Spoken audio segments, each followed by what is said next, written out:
Okay, so we're going to talk about addition and subtraction formulas. The addition and subtraction formulas are derived from the distance formula. But we're not going to go into details on that, but just understand that's where they come from.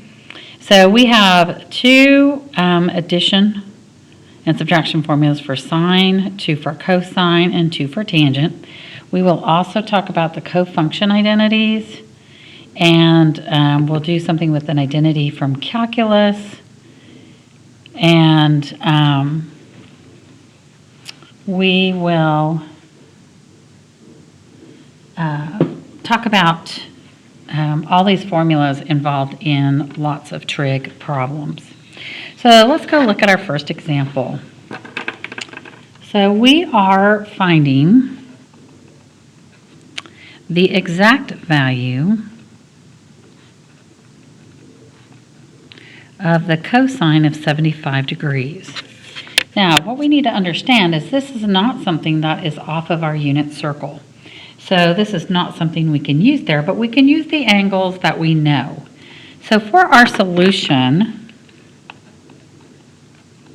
we're going to think of two angles that add together to get us 75 from our unit circle.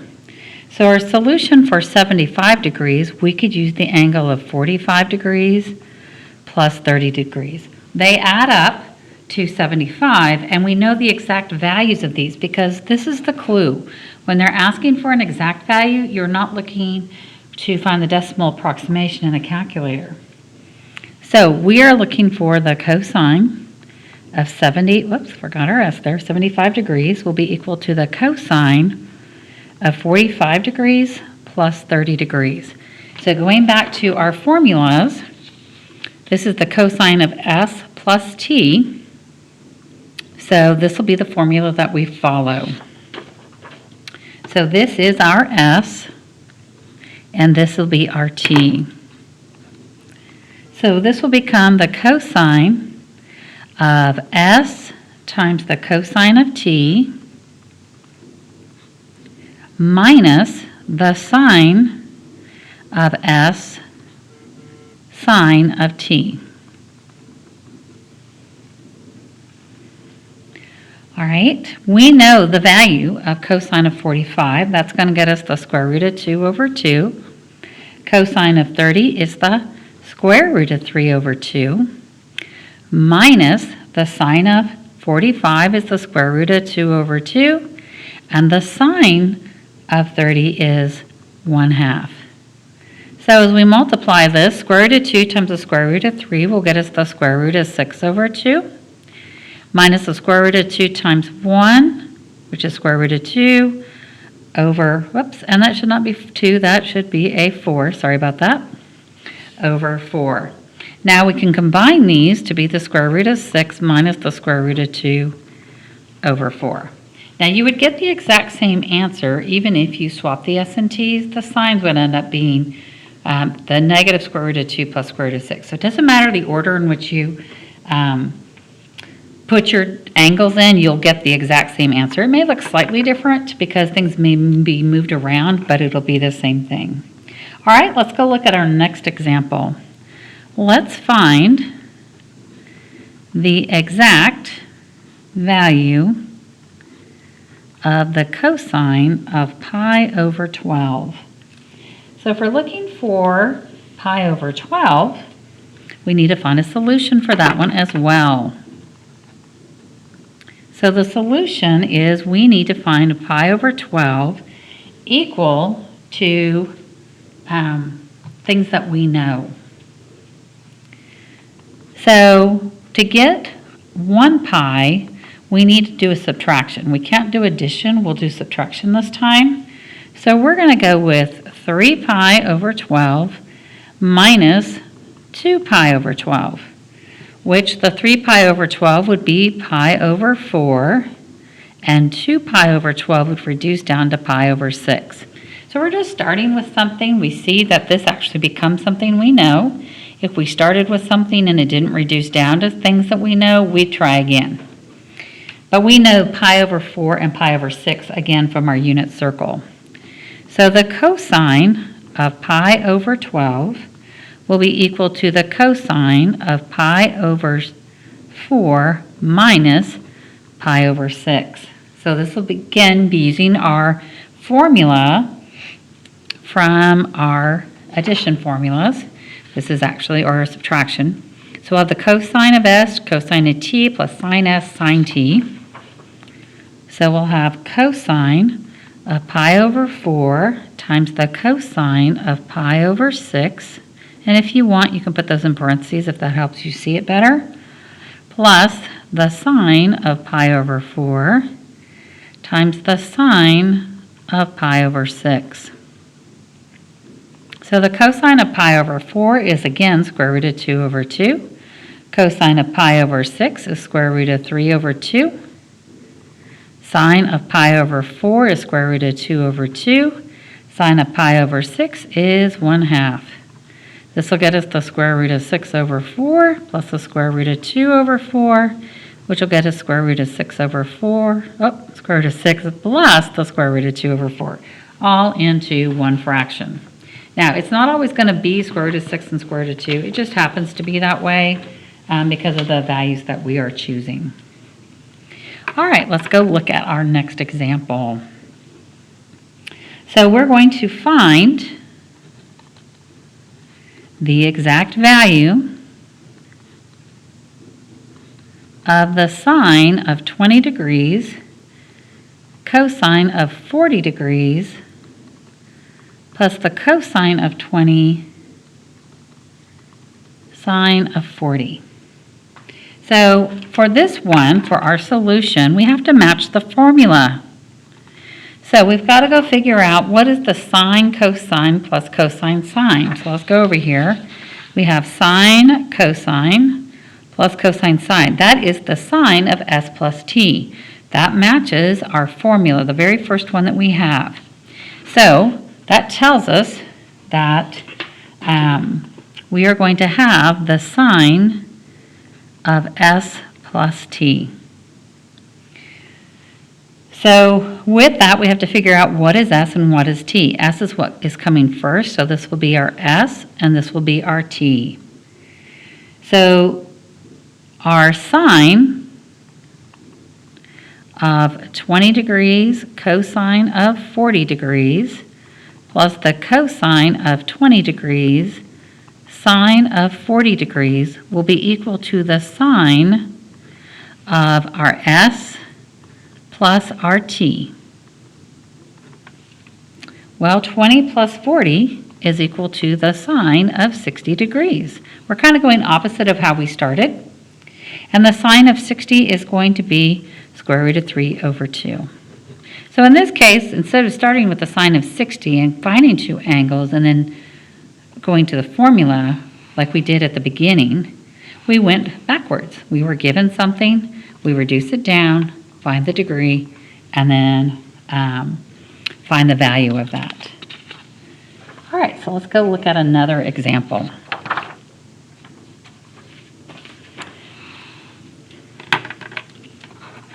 So here we're going to prove a co-function identity. So we have some co-function identities. We have 6 of them. So we're going to prove one of those. So we are going to prove that cosine of pi over 2 minus u is equal to the sine of u. So this is what we want to prove. So here's our solution. Well, because it's subtraction, we want to use a subtraction formula for cosine. So if we come over and look at our subtractions for cosine, we are going to use cosine s, cosine t, plus sine s, sine t. So we're going to use that formula right there to write it out. So again, we have the cosine of pi over 2 minus u. This will be our s, and this will be our t. So this will be equal to the cosine of s, cosine of t, sorry, I wanted to write a t, of t plus the sine of s sine of t. And our s and our t are the pi over 2 and the u. So we're just following the formula there. Well, the cosine of pi over 2, we know that from the unit circle. It is 0. Cosine times our cosine of u. Sine of pi over 2 is 1 times our sine of u. Anything times 0 is 0. 1 times sine u is just going to get us sine u. And that's exactly what we were looking for.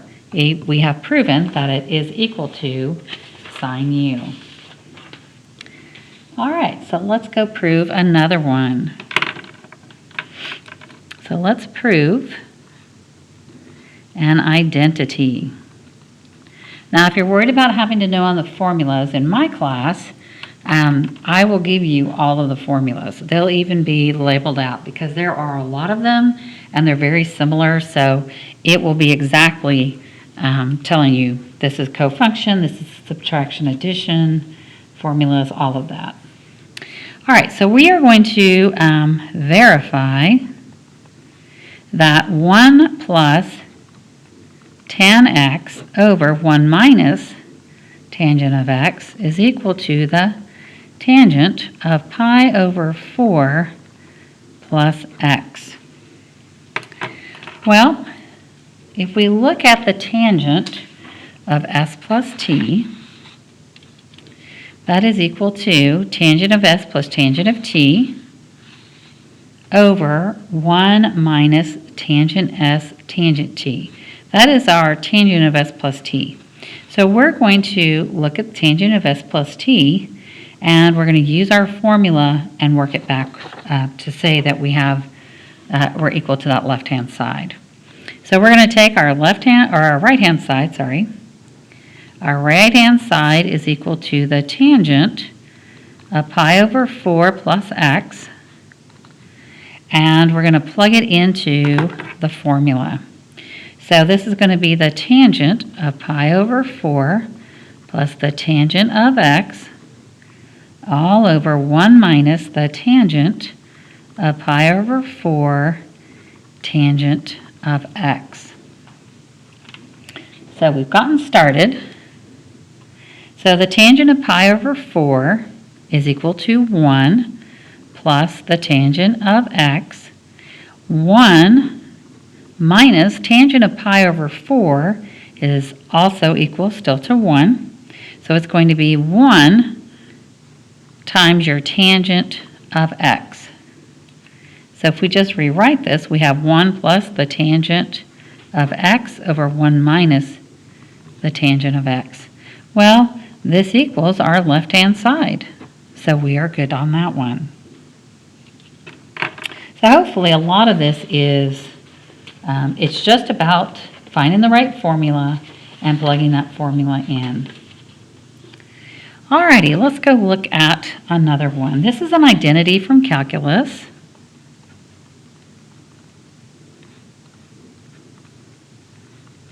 And it's something you would have seen also in college algebra.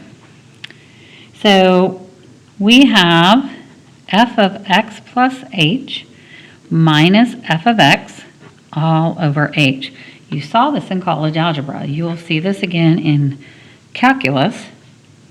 And we are stating that this will be equal to the sine of x times the cosine of h minus 1 all over h plus the cosine of x times the sine of h over h.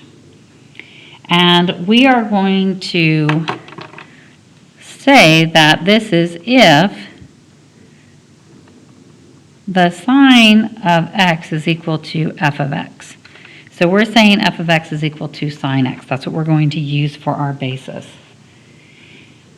All right, so we're looking at the left-hand side here. So we're going to take our left-hand side is equal to the f of x plus h minus f of x all over h. So the f function is going to be the sine of x. So this will be equal to the sine of x plus h minus sine of x all over h.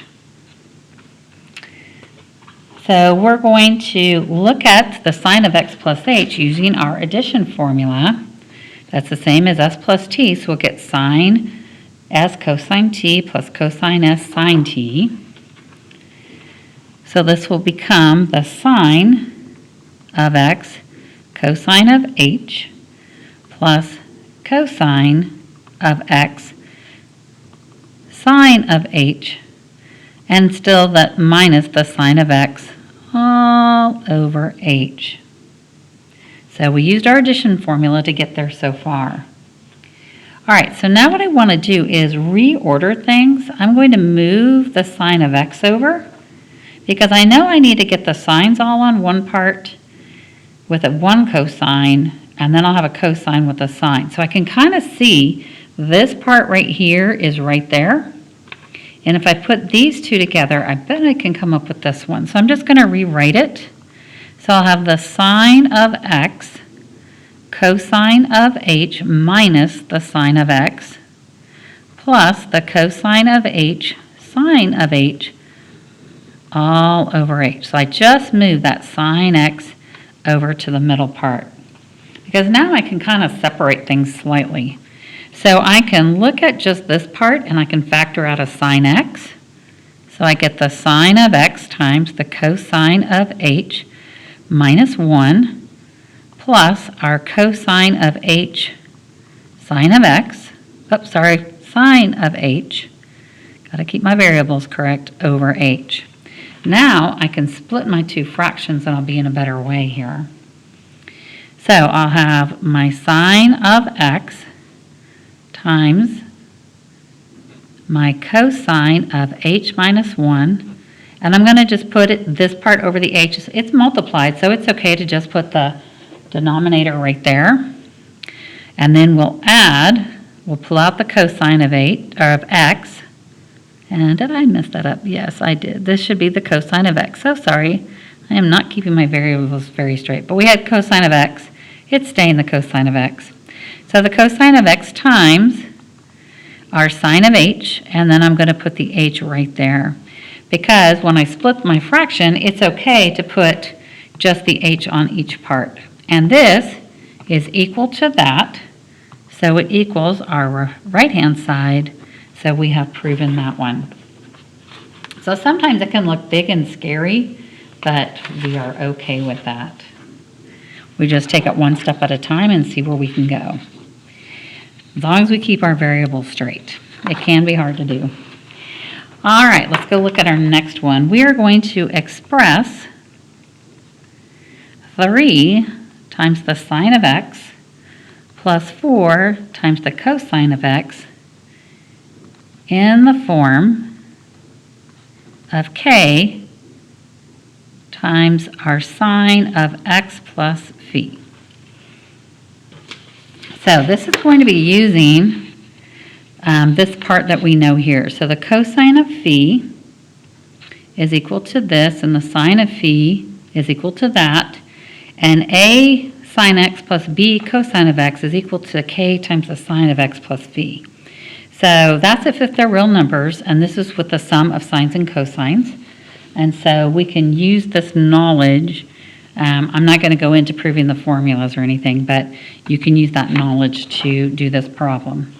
So we are given that k, I'm going to write this formula because it's not huge, is equal to our a squared plus our b squared, because we've got to find the k. And then if we're looking at sine, it's going to be b. That square root of a squared plus b squared, that is k. Cosine is a over k. So here's the other formulas, because we're going to need more than one. So the sine of phi is equal to b over k, and the cosine of phi is equal to a over k. All right. Now, and I'm assuming that's phi. I don't always know my Greek letters, but that's okay. All right, so We need to know what A and B are. Remember that it told us in this that it's A times a sine x plus B times cosine of x. So this would be our A, and this will be our B. So this means we've got the square root of 3 squared plus 4 squared. That'll get us 9 plus 16, which is going to be equal to the square root of 25, which will be 5. So that means our sine of phi will be equal to our B, which is 4, over our K, which is 5, and our cosine of phi is equal to A, which is 3 over K, which is 5. Now, our phi, we need to know the quadrant. Because A and B, or the sine and the cosine, because they are both positive values, then we know we're in quadrant 1. It's always good to be able to figure that out. So to find our phi will be equal to our sine inverse of 4/5, because we can take the inverse of our value to find the angle, and we'll put that in the calculator and figure out it's 53.1 degrees. Now, if it was just the sine that was positive, and we didn't know the cosine part, that can be positive in quadrant 1 and 2, but cosine and sine to be positive would put us in quadrant 1. So, if we're wanting to put it in this format, we now have our K and we have our phi. So, our sine of 3x plus 4, oops, I put the 3 in the wrong spot, so sorry. Let me just rewrite that. Our 3 times the sine of x plus the 4 times the cosine of x will be equal to our K, which is 5, we're following this formula here, times the sine of our x plus our phi, which is 53.1 degrees. So that would be expressing that in terms of that. All right, let's go look at our next example. So if we are